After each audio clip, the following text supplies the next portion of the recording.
कभी तुमने सोचा है कि इंसान को सब कुछ मांगना पड़ जाता है, वक्त भी, तवज्जो भी, प्यार भी, लेकिन जब बात इज्जत पर आ जाए तो दिल बहुत भारी भारी सा हो जाता है।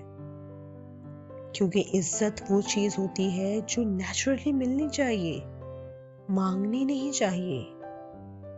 लेकिन फिर जिंदगी हमें यहाँ ले आती है कि हम कहने पर मजबूर हो जाते हैं, मुझसे इस तरह बात मत करो, प्लीज मेरी बात सुन लो, प्लीज मेरी फीलिंग्स का ख्याल रखो। और यहीं से सवाल पैदा होता है, रिस्पेक्ट मांगनी क्यों पड़ती है? सच ये है कि रिस्पेक्ट तब मांगनी पड़ती है जब हम टेकन फॉर ग्रांटेड हो जाते हैं, जब हम हर चीज अवेलेबल रखते हैं, हर वक्त हम ही एडजस्ट करते हैं, हर बात हम खामोशी से बर्दाश्त कर लेते हैं, तो लोग समझ लेते हैं कि शायद हमें फर्क ही नहीं पड़ता। और हम सोचते हैं कि चलो छोटी सी बात है, चलो खैर है, इस बार इग्नोर कर देती हूँ, चलो घर का माहौल खराब नहीं करते। लेकिन हर इग्नोर के साथ हमारी वैल्यू धीरे धीरे कम हो जाती है। रिस्पेक्ट इसलिए मांगनी पड़ती है क्योंकि हम बाउंड्रीज बनाना ही नहीं सीखते। हम सोचते हैं अगर मैं बाउंड्रीज बनाऊंगी तो लोग मुझे बुरा समझेंगे, सेल्फिश कहेंगे, घमंडी कहेंगे, इसीलिए हम चुप हो जाती हैं। लेकिन चुप रहना हमेशा अच्छी आदत नहीं होती। कभी कभी चुप रहना लोगों को लाइसेंस दे देता है कि वो जो चाहे कह दे, जैसा चाहे तुम्हारे साथ बिहेव करें। और फिर एक दिन जब हम थक जाते हैं तो हम रिस्पेक्ट मांगते हैं, जबकि असल में वो रिस्पेक्ट हमें शुरू से मिलनी चाहिए थी। घरों में अक्सर ये होता है कि बीवी का रोल सिर्फ एडजस्ट करना बन जाता है।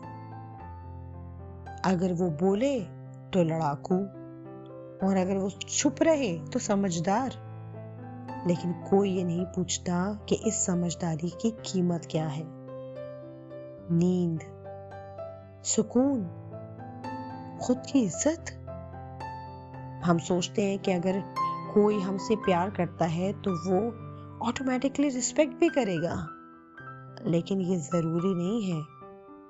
प्यार इमोशनल होता है और रिस्पेक्ट चॉइस होती है। प्यार के तो मूड होते हैं जो बार बार बदलते हैं, लेकिन रिस्पेक्ट के मूड नहीं, असूल होते हैं। और जब रूल्स क्लियर ना हो तो फिर रिस्पेक्ट गिर जाती है। शौहर हो या घरवाले, जब उन्हें लगता है कि ये इंसान कहीं जा नहीं रहा, ये चुप रहकर सब संभाल लेगा, तो फिर रवैया केयरलेस हो जाता है। और फिर बीवी, बेटी या बहू एक दिन कह देती है कि मुझे भी इज्जत दो। जरूरी बात यह है कि रिस्पेक्ट मांगने से पहले रिस्पेक्ट को सेट करना होता है। शुरू से ही क्लियर होना चाहिए कि कौन सी बात बर्दाश्त होगी और कौन सी नहीं, कौन सा मजाक ठीक है और कौन सा नहीं। जब इंसान शुरू में अपनी बाउंड्रीज क्लियर कर देता है तो उसके बाद रिस्पेक्ट के लिए भीख नहीं मांगनी पड़ती। और एक बात याद रखो, जो लोग कहते हैं ना छोटी सी बात है, अक्सर वही छोटी बातें इंसान को अंदर से तोड़ देती हैं।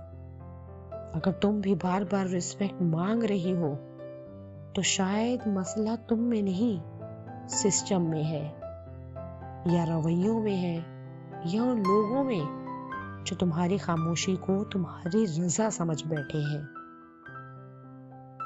इज्जत तो वो चीज है कि जो जब चली जाए तो सिर्फ रिश्ता नहीं, इंसान भी थक जाता है।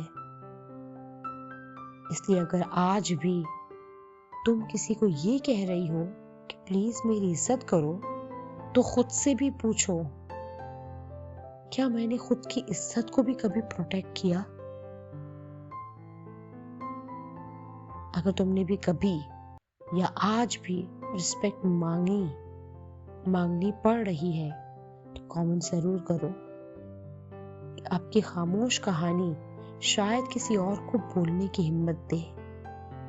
और अगर ये बातें आपको सच्ची लगी हो तो वीडियो को लाइक करें, चैनल को सब्सक्राइब करें, क्योंकि हम यहाँ बात करते हैं रियल रिश्तों की बिना फिल्टर के।